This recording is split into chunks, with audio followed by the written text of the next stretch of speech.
Hey everyone, स्वागत करता हूं आप सबका एक बार फिर से बिहार बोर्ड के number 1 channel Bihar board study पे। जान दोस्तों, यानी आज के क्लास में हम लोग कवर करेंगे इंटरमीडिएट एग्जामिनेशन 2022 यानी एनुअल एग्जाम के लिए ज्योग्राफी का मॉडल पेपर को कवर करने वाले हैं। आपको बता दिए मॉडल पेपर आपका बिहार बोर्ड का यानी ऑफिशियली मॉडल पेपर पर आधारित होगा। आपको बता दिए मॉडल सेट हम लोग को तैयारी करने में काफी समय लगा है, तो आप लोग से मेरा रिक्वेस्ट रहेगा कि इस वीडियो का आप लोग का लाइक करने का टारगेट जो 1 के का है, क्योंकि आपके लिए इतना मेहनत किया तो आपकी रिस्पॉन्सिबिलिटी है। और साथ में आप लोग इस वीडियो को पूरी तरह से लास्ट तक देखिएगा, क्योंकि इसमें जो है सभी सेलेक्टेड क्वेश्चन को ही कवर किया गया है जो आपके फाइनल एग्जाम में आपको देखने को मिलेगा। आपको बता दें जो इसमें आपका यानी 70 मार्क्स का आपका ज्योग्राफी का जो है फुल मार्क्स 70 मार्क्स का रहता है, उसमें आपका 70 क्या रहेगा ऑब्जेक्टिव रहेगा, जिसमें से यानी 35 ऑब्जेक्टिव का आपको जवाब देना होता है। उसमें 10 जो आपका यानी लघु उत्तरीय रहेगा, लघु उत्तरीय में से 10 को आपका यानी देना होगा, 6 जो आपका यानी दीर्घ उत्तरीय रहेगा, जिसमें से आपका यानी 3 का आंसर देना होता है। राइट, चलेगा। इससे शुरू करते उससे पहले आप लोग से मेरा एक छोटी सी रिक्वेस्ट है कि आप लोग अपने दोस्तों में जरूर शेयर करेंगे, तो और जो भी साथ में चैनल को सब्सक्राइब नहीं किया चैनल को सब्सक्राइब कर लेंगे। तो चले कुछ इसमें निर्देश दिया हुआ आप लोग जैसे देख पा रहे हैं कि प्रश्न संख्या 1 से लेकर 70 तक का प्रश्न रहेगा, जिसमें 4 विकल्प दिए, जिसमें यानी एक सही करना, आपको कहीं 25 प्रश्न का ही उत्तर देना है। अपने द्वारा चुने गए सही विकल्प को एमआर शीट पर आपको यानी चिन्हित करना होता है। राइट, पहला क्वेश्चन आपके स्क्रीन पे है, पिछले 40 वर्षों में वनों का यानी अनुपात बढ़ने का निम्न में से कौन सा कारण रहा है। जो पिछले 40 वर्ष में जो है वनों का सबसे ज्यादा यानी बढ़ने का जो कारण रहा है, इनमें से कौन सा कारण है। तो आपको पता होगा कि वन के बढ़ोतरी हेतु निर्धारित यानी अधिसूचित क्षेत्र में वृद्धि, यानी इसका मेन पॉइंट यही है, ऑप्शन सी राइट आंसर हो जाएंगे। किस नदी में नाव नहीं चल सकती है, यानी किस नदी में जो है नाव नहीं चल सकती है, इसमें बताएंगे। तो इसमें जो आपका यानी नर्मदा नदी पर जो है नाव नहीं चल सकती, यानी इसका आंसर आपका बी राइट आंसर हो जाएंगे। भारतीय रेल जाल की लंबाई यानी कुल कितनी है। तो भारतीय रेल जाल की जो कुल लंबाई है इसके बारे में आपको पता होना चाहिए, जो है बिल्कुल यानी इसका 63,221 किलोमीटर, यानी पूरा विश्व में जो है तीसरा स्थान में आता है। आपको पता होना चाहिए सबसे ज्यादा जो है कहाँ पे, यानी संयुक्त राज्य अमेरिका, चीन वगैरह, उसका तीसरा स्थान में जो है भारत का है। शायद आई थिंक तीसरा स्थान या 7वां स्थान ऐसे कुछ है, लेकिन इसको देख लीजिएगा आप लोग। 3वां नंबर क्वेश्चन का आप लोग का answer option A right answer हो जाएगा। ठीक है, नेक्स्ट सवाल देखिएगा, चौथा नंबर सवाल, यानी बृहत सर्वोत्तरकरणीय सहायक है, मतलब दक्षता सुधारने में या कीमतों को घटाने में या आपका विकासशील देशों में रोजगार बढ़ाने में या आपका इनमें से सभी। तो बताइए 4 नंबर सवाल का आपका आंसर क्या हो जाएगा। इसका आंसर आप लोगों का एब्सोल्यूट यानी करेक्ट होना चाहिए। तो इसका आंसर आपका हो जाएगा यानी विकासशील देशों में रोजगार बढ़ने में, यानी ऑप्शन आपका सी राइट आंसर हो जाएंगे। बहुत बढ़िया। चलो नेक्स्ट सवाल देखिएगा, क्वेश्चन नंबर 5 जो आपके स्क्रीन पे, इनमें से यानी कौन सा पर्यटन नगर नहीं है। बताइए क्वेश्चन नंबर 5 का आप लोगों को आंसर बताना है कि इनमें से जो है कौन सा यानी पर्यटन नगर नहीं है। तो आपको पता होगा यानी अंकलेश्वर जो है यानी पर्यटन नगर नहीं है, इसका आंसर आपका डी राइट आंसर हो जाएगा। नेक्स्ट सवाल देखिएगा, क्वेश्चन नंबर 6, यानी कोरबा क्षेत्र में किससे यानी कोयला प्राप्ति की सुविधा प्राप्त है। तो बताइए 6 नंबर सवाल का आपको आंसर बताना है। तो इसका आंसर आपका हो जाएगा यानी भिलाई, ऑप्शन आपका बी राइट आंसर हो जाएंगे। नेक्स्ट सवाल देखिएगा आपके स्क्रीन पे, क्वेश्चन नंबर 7, निम्नलिखित में से यानी कौन सा पेट्रोल यानी केमिकल उत्पादक केंद्र है। बताइए 7 नंबर सवाल का आपको आंसर बताना है। इसका आंसर आपका हो जाएगा यानी Mumbai, option B will be the right answer हो जाएगा। यानी पेट्रोल जो और केमिकल के उत्पादक केंद्र कौन रहा है, यानी मुंबई, इसका मेन पॉइंट। नेक्स्ट सवाल देखिएगा, क्वेश्चन नंबर 8, यानी मैसाबी श्रेणी का संबंध निम्न में से यानी किससे है। तो बताइए इन 4 में से इसका राइट ऑप्शन आपका क्या हो जाएगा। 8 नंबर सवाल का आपका आंसर आपका लोह एस यानी ऑप्शन आपका ए राइट आंसर हो जाएंगे। नेक्स्ट सवाल देखिएगा, क्वेश्चन नंबर 9, भारत में सर्वाधिक संख्या में यानी शरणार्थी कहाँ से आए हैं। तो भारत में जो सर्वाधिक संख्या में जो शरणार्थी आए थे, ये आप लोगों को पता ही होगा, ये कहाँ से आए थे, यानी बांग्लादेश से आए थे, यानी ऑप्शन आपका डी राइट आंसर हो जाएगा। क्वेश्चन नंबर 10 देखिएगा, यानी साफ्डा किस संदर्भ में वर्णित है। बताइए SFDA साफ्टा जो है यानी किस संदर्भ में जो है इसका वर्णित है। 10 नंबर सवाल का आप लोगों को पता होना चाहिए, यानी लघु कृषक विकास, यानी ऑप्शन आपका सी राइट आंसर हो जाएंगे। नेक्स्ट सवाल देखिएगा, क्वेश्चन नंबर 11 है, निम्न में से कौन सा एक उत्तरी पूर्वी भारत का दक्षिणतम राज्य है। तो बताइए इन 4 में से इसका राइट ऑप्शन आपका क्या हो जाएगा। इसका आंसर आपका त्रिपुरा, यानी ऑप्शन आपका बी राइट आंसर हो जाएंगे। नेक्स्ट सवाल देखिएगा, क्वेश्चन नंबर 12, भारत में सर्वाधिक जन वृद्धि की अवधि क्या है, यानी सबसे ज्यादा जो जन वृद्धि हुआ था, यानी कितना से कितना वर्ष तक हुआ था। तो इसके बारे में आप लोगों को हम पिछले क्लास में बताए थे। इसका आंसर आपका 1991 से 2001, यानी इसका आंसर आपका डी राइट आंसर हो जाएंगे। नेक्स्ट सवाल देखिएगा, क्वेश्चन नंबर 13, 2001 की जनगणना के अनुसार भारत की जनसंख्या का कितना प्रतिशत यानी क्या है अशिक्षित थी। तो बताइए 30 नंबर सवाल का आपका आंसर क्या हो जाएगा। इसका आंसर आपका 35%, यानी ऑप्शन आपका ए राइट आंसर हो जाएगा। 2001 के जनगणना के अनुसार निम्नलिखित में से किस राज्य का जनसंख्या घनत्व यानी न्यूनतम है। तो बताइए 14 नंबर सवाल का आपका आंसर क्या हो जाएगा।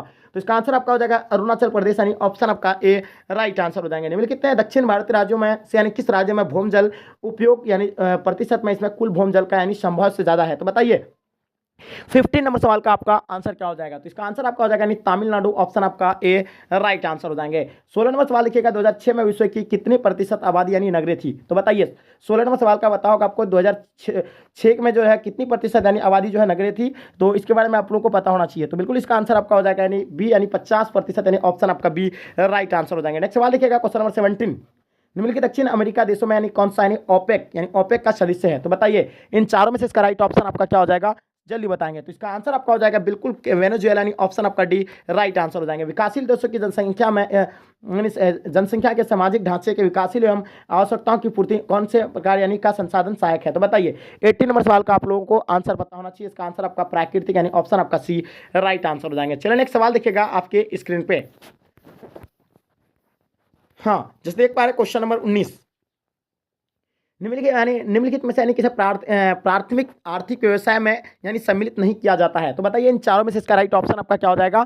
तो इसका आंसर की अगर बात करें तो इसका आंसर आपका हो जाएगा यानी भंडारण, यानी ऑप्शन आपका सी राइट आंसर हो जाएगा। ठीक है, क्वेश्चन नंबर 20 देखिएगा, निम्नलिखित में से यानी कौन सा एक तथ्य नहीं है? तो बताइए 20 नंबर सवाल का आप लोगों का आंसर बिल्कुल करेक्ट होना चाहिए। इसका आंसर आपका हो जाएगा यानी जनांकीय संक्रमण की प्रथम अवस्था में जनसंख्या में वृद्धि उच्च होती है, यानी ऑप्शन आपका डी राइट आंसर हो जाएंगे। निम्नलिखित में से यानी कौन औद्योगिक अवस्था का प्रमुख कारक नहीं है? तो बताइए 21 नंबर सवाल का आपको आंसर बताना है। तो इसका आंसर आपका हो जाएगा यानी पूंजी, ऑप्शन आपका बी राइट आंसर हो जाएंगे। नेक्स्ट सवाल देखिएगा, किस फसल की खेती यानी पहाड़ी ढालों पर ही की जाती है? तो इन चारों में से इसका राइट ऑप्शन आपको बताना है किस फसल की जो है खेती पहाड़ी ढालों में की जाती है। तो 22 नंबर सवाल का आपका आंसर बिल्कुल करेक्ट होगा। यानी इसका आंसर की बात करें तो इसका आंसर आपका चाय, ऑप्शन बी राइट आंसर हो जाएंगे। किस फसल की यानी खेती में बुआई के समय यानी कम तापमान चाहिए? तो बताइए 23 नंबर सवाल का आपका आंसर क्या होगा? जो तो कम तापमान जो चाहिए वो गेहूं के लिए जो है कम तापमान चाहिए, इसका आंसर आपका बी राइट आंसर हो जाएंगे। कृषि के लिए इनमें से यानी कौन सबसे अधिक यानी उपयुक्त है? तो बताइए 24 नंबर सवाल का आपको आंसर पता होना चाहिए। इसका आंसर आपका हो जाएगा यानी मैदान, ऑप्शन आपका सी राइट आंसर हो जाएंगे। निम्नलिखित में से यानी कौन मानव विकास यानी विकास का यानी स्तंभ नहीं है? 25 नंबर सवाल का आपको आंसर पता होगा। इसका आंसर आपका जनसंख्या यानी ऑप्शन आपका डी राइट आंसर हो जाएंगे। क्वेश्चन नंबर 26 देखिएगा, निम्नलिखित में से यानी किसने संयुक्त अरब अमीरात के लिंग अनुपात को यानी निम्न किया है? तो बताइए 26 नंबर सवाल का आपका आंसर क्या हो जाएगा? इसका आंसर आपका हो जाएगा यानी पुरुष कार्यशील जनसंख्या का चयनित यानी प्रवासी, यानी ऑप्शन आपका ए राइट आंसर हो जाएंगे। 27 नंबर सवाल देखिएगा, निम्न से कौन सा एक जनसंख्या परिवर्तन का कारक नहीं है? तो बताइए 27 नंबर सवाल का आपका आंसर क्या हो जाएगा? तो बिल्कुल इसका आंसर आपका करेक्ट होगा। इसका आंसर की अगर बात करें तो इसका आंसर आपका आवास यानी ऑप्शन आपका बी राइट आंसर हो जाएंगे। ठीक है, 28 नंबर सवाल देखिएगा, प्रतिकर्षक और अपकर्षक कारक उत्तरदायी है? तो बताइए इन चारों में से इसका राइट ऑप्शन आपका क्या हो जाएगा?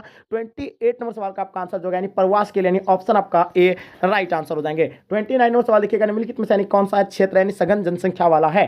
तो इनमें से जो है सबसे ज्यादा यानी सघन जनसंख्या वाला क्षेत्र यानी कौन सा है? तो आपको पता होना चाहिए दक्षिण पूर्वी एशिया जो है सबसे ज्यादा यानी क्या है, सघन जनसंख्या वाला क्षेत्र है। चलिए नेक्स्ट सवाल देखिएगा, निम्नलिखित में से यानी कौन मानव की यानी मूल आवश्यकता से संबंधित नहीं है? बताइए 30 नंबर सवाल का आपको आंसर बताना है। तो इसका आंसर आपका हो जाएगा यानी परिवहन, ऑप्शन ए राइट आंसर हो जाएंगे। निम्नलिखित में से यानी कौन विद्वान मानव भूगोल से संबंधित नहीं है? बताइए 31 नंबर सवाल का आपको आंसर बताना है। तो इसका आंसर आपका ब्रेंटन रसेल यानी ऑप्शन आपका सी राइट आंसर हो जाएंगे। विकसित देशों की नगरीय क्षेत्र में स्त्रियों की संख्या पुरुषों की अपेक्षा क्या है? 32 नंबर सवाल का आपको आंसर बताना है। तो इसका आंसर आपका हो जाएगा यानी अधिक, ऑप्शन ए राइट आंसर हो जाएंगे। विकासशील देशों के नगरीय क्षेत्रों में स्त्रियों की संख्या पुरुषों की अपेक्षा क्या है? कम है, अधिक है या बराबर है? तो आपको पता होना चाहिए इसका आंसर जो होगा आपका यानी राइट आंसर आपका कम होगा, यानी ऑप्शन आपका बी राइट आंसर हो जाएंगे। किस वर्ष यानी प्रतिवर्ष यानी संयुक्त राष्ट्र विकास कार्यक्रम यानी यूएनडीपी मानव विकास प्रतिवेदन प्रकाशित कर रहा था? तो देखिए यह किस वर्ष यानी यूएनडीपी मानव विकास जो प्रतिवेदन जो किया था यानी कब किया था? बिल्कुल इसका आंसर आप लोगों को पता होगा। इसका आंसर की अगर बात करें तो इसका आंसर आपका 1990 ईस्वी में, ऑप्शन आपका सी राइट आंसर हो जाएगा। विश्व में वह कौन सा अकेला देश है जिसने सकल राष्ट्रीय प्रशंसना जीएनएच को देश की प्रगति और मतलब प्रगति का आधिकारिक आप घोषित किया है? तो बताइए 35 नंबर सवाल का आपका आंसर क्या हो जाएगा? तो इसका आंसर आपका हो जाएगा भूटान, यानी ऑप्शन आपका डी राइट आंसर हो जाएंगे। किस प्रकार की कृषि को यानी झूमिंग मिल्लिया तथा लादांग नामों से जाना जाता है?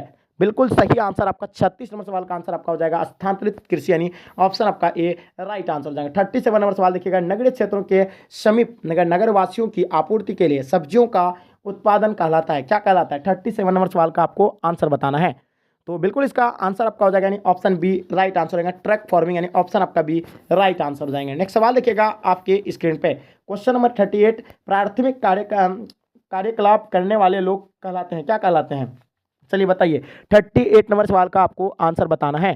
तो बिल्कुल इसका आंसर आपका हो जाएगा यानी लाल कॉलर श्रमिक, यानी ऑप्शन आपका ए राइट आंसर हो जाएंगे। तरापुर नाभिक के ऊर्जा केंद्र यानी अवस्थित है। 39 नंबर सवाल का आपको आंसर बताना है, इसका आंसर आपका क्या हो जाएगा? तो बिल्कुल इसका आंसर जो आपका यानी सी राइट आंसर हो जाएंगे, कर्नाटक में, यानी ऑप्शन आपका सी राइट आंसर हो जाएंगे। 40 नंबर सवाल देखिएगा, सुंदरवन किस राज्य में स्थित है? तो सुंदरवन के बारे में आप लोगों को पता होना चाहिए। जो सुंदरवन जो है आपका यानी पश्चिम बंगाल पे है। कहाँ पे यानी पश्चिम बंगाल में, ठीक है। सबसे बड़ा डेल्टा आप लोगों को पता होगा। चलिए, भारत की कुल जनसंख्या का कितना प्रतिशत उत्तरी मैदान में यानी बसता है? 41 नंबर सवाल का आपका आंसर जो होगा यानी 1/2 भाग यानी ऑप्शन आपका डी राइट आंसर हो जाएंगे। सन 2001 की जनगणना के अनुसार निम्नलिखित में से किस राज्य में जनसंख्या का अनुपात यानी सर्वाधिक है? तो बताइए 2001 की जनगणना के अनुसार जो सबसे ज्यादा यानी किस राज्य में नगरीय जनसंख्या का यानी सर्वाधिक है? तो इसके बारे में आप लोगों को पिछले क्लास में बताए थे कि तमिलनाडु का इसका आंसर आपका ए राइट आंसर हो जाएगा। इनमें से कौन सा ग्रामीण बस्ती का प्रकार है? तो इन चारों में से इसका राइट ऑप्शन आप लोगों को बताना है। इसका आंसर आपका हो जाएगा यानी उपयुक्त सभी राइट आंसर हो जाएंगे। निम्नलिखित में से यानी कौन बस्ती प्रतिरूप सड़कों, नदियों या नहरों के सहारे विकसित होता है? तो बिल्कुल इसका आंसर आपका होगा यानी रैखिक, ऑप्शन आपका बी राइट आंसर हो जाएगा। मसाई क्या है? तो मसाई के बारे में भी आप लोगों को पिछले क्लास में हम बताए थे। मसाई जो है एक जनजाति है, यानी ऑप्शन आपका बी राइट आंसर हो जाएगा। बाहरी देश से कोई सामान मंगाया जाता है तो उसे क्या कहते हैं? ठीक है, बाहरी देश से जो कोई सामान मंगाया जाता है उसे हम लोग क्या कहते हैं? यानी आयात कहते हैं। और निर्यात यानी अपना देश से यानी दूसरा देश में यानी भेजा जाता है, इसे हम लोग निर्यात कहेंगे। जैसे कि एक्सपोर्ट एंड इम्पोर्ट, इम्पोर्ट और एक्सपोर्ट आप लोग समझ रहे हैं, बिल्कुल वही है, ठीक है। चलिए नेक्स्ट सवाल देखिएगा आपके स्क्रीन पर 47। विश्व व्यापार संगठन का मुख्यालय कहाँ है? तो विश्व व्यापार संगठन का जो मुख्यालय आपका यानी कहाँ पे? यानी जेनेवा, यानी ऑप्शन आपका ए राइट आंसर हो जाएंगे। बिग इंच पाई संबंधित है किससे है? 48 नंबर सवाल का आपको आंसर बताना है। तो बिग इंच जो संबंधित है पाइपलाइन से है, ऑप्शन आपका ए राइट आंसर हो जाएंगे। निम्नलिखित में से कौन भारत का सबसे लंबी राष्ट्रीय महामार्ग है? 49 नंबर सवाल का आंसर आपका हो जाएगा यानी इनमें से कोई नहीं, यानी ऑप्शन आपका डी राइट आंसर हो जाएगा। नेक्स्ट सवाल देखिएगा 50 नंबर सवाल, कोलकाता पतन किस नदी पर अवस्थित है? तो बताइए कोलकाता पतन जो है ये किस नदी पर अवस्थित है? ये बहुत ही मोस्ट इंपोर्टेंट क्वेश्चन है। तो ये जो होगा आपका यानी हुगली नदी पर, ऑप्शन आपका बी राइट आंसर हो जाएंगे, ठीक है।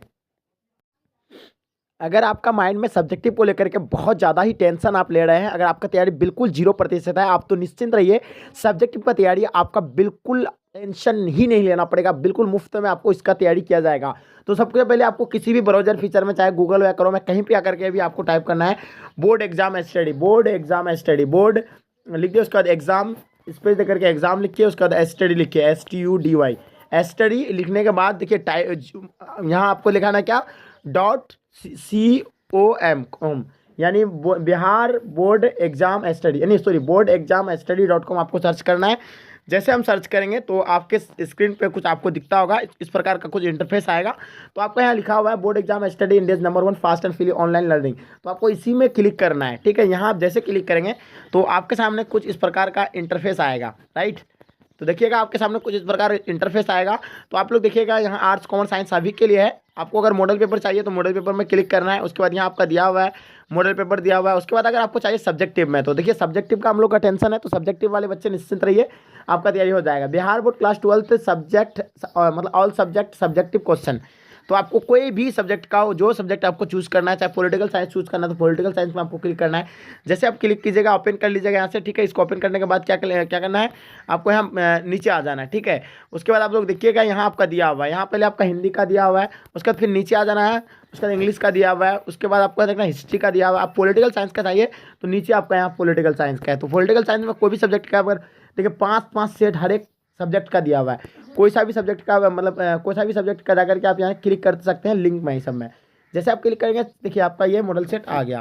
तो ये है आपका सब्जेक्टिव। देखिए बिहार को विशेष राज्य का दर्जा क्यों मिलना चाहिए, ये क्वेश्चन हो गया सब्जेक्टिव में, तो इसके बारे में दिया हुआ है। उसके बिहार में संपूर्ण क्रांति का मूल्यांकन करें, ये भी इसके बारे में दिया हुआ सब्जेक्टिव में। यानी इसी तरह का आपको सारा उदारीकरण क्या है, तो ये सारा आप आसान तरीका से उतार सकते हो। और ये सभी गैस क्वेश्चन है, VVI है, सभी VVI क्वेश्चन है, आपको इधर उधर कहीं भटकने की जरूरत नहीं होगी, बिल्कुल आसान तरीका से आप यहाँ से तैयारी कर सकते हैं। तो चलिए गाइस, आई होप आपको समझ में आ गया। तो चलिए गाइस, यहीं तक आज के क्लास को एंड करते हैं। जब तक के लिए जय हिंद, जय भारत।